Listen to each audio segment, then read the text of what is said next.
nuclear-powered, large as tanks, and operated through a central base somewhere in the Caribbean. These lethal weapons bulldoze through all opposition, vaporizing their targets. Traditional weapons are rendered useless. There is but one force which can save mankind from certain destruction: the Supersleuths.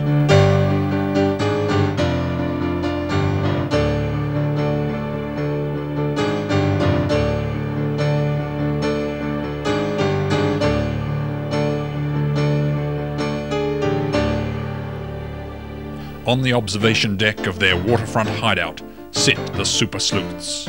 Suddenly, they are alerted by a telephone call on the hotline from the White House in Washington, D.C. Like a flash, they are off, down the track, leading to the docking bay of their ultra-modern headquarters.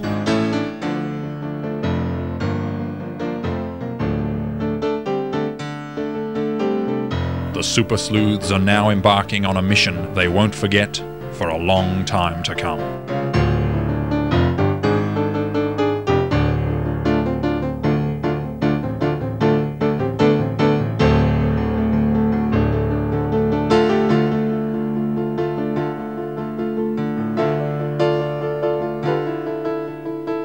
Down into the blue waters of the South Pacific they plunge.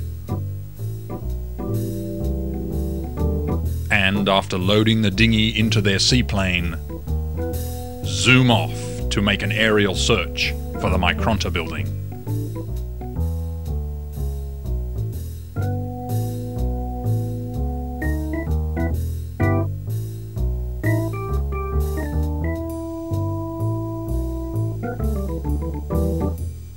Following the pinpointing of the position of the enormous Micronta building's island, Brawn and Brawn row in to make the least possible noise.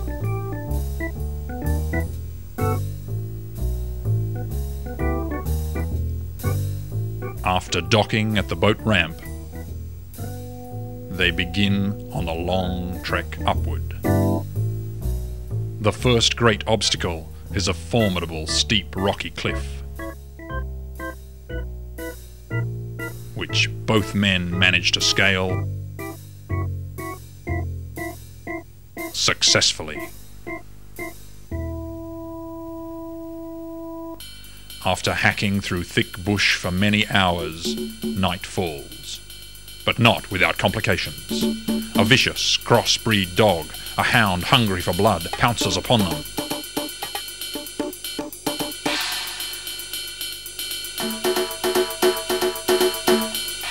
In the utter confusion of this frantic struggle, it is impossible to tell who is winning.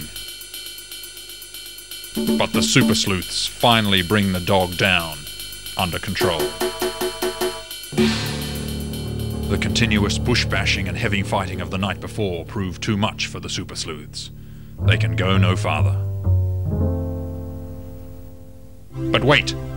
Brawn finds a way to the Micronta building, an inclinator commonly used by the guards. So, on its next trip up, the Supersleuths, now refreshed, take the guards by surprise. Zap! Pow! Whack! Slonk!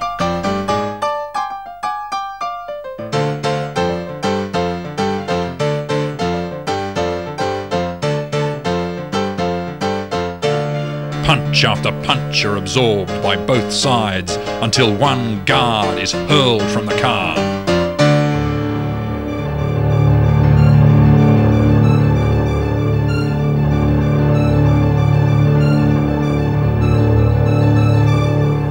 And the other knocked out cold. Almost at the top of the shaft, our heroes jump off to begin bush bashing once more.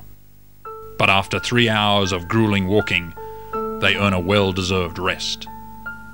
Only to find that they are awoken to find that both seemingly indestructible guards have recovered with only bruises and scars, and another exciting fight ensues.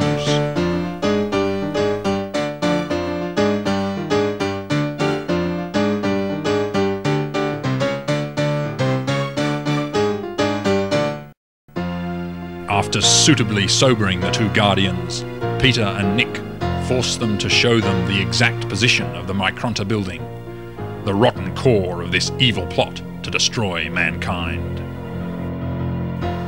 After getting Brawn and the prisoners into a safe place in case anything should go wrong, Brawn places and detonates his own invention, the ultrasonic atomic-assisted time bomb, the heart of the mission.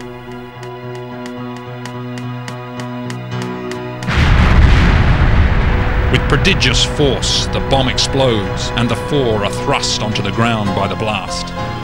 They look on in awe as the seemingly impregnable fortress, along with the twisted hopes and dreams, whatever they were, of the crooked yet ingenious creator, are burned to the ground.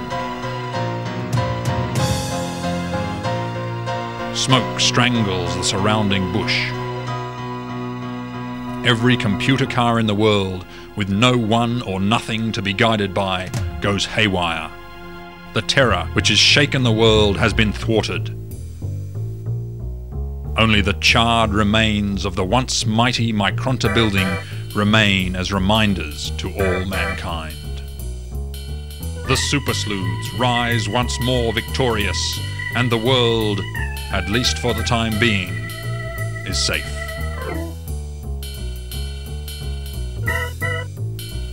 You have been watching Rowan Barker, Jonathan Williams, Michael Stewart, Nicholas Carandonis, and Peter Williams. And Coco.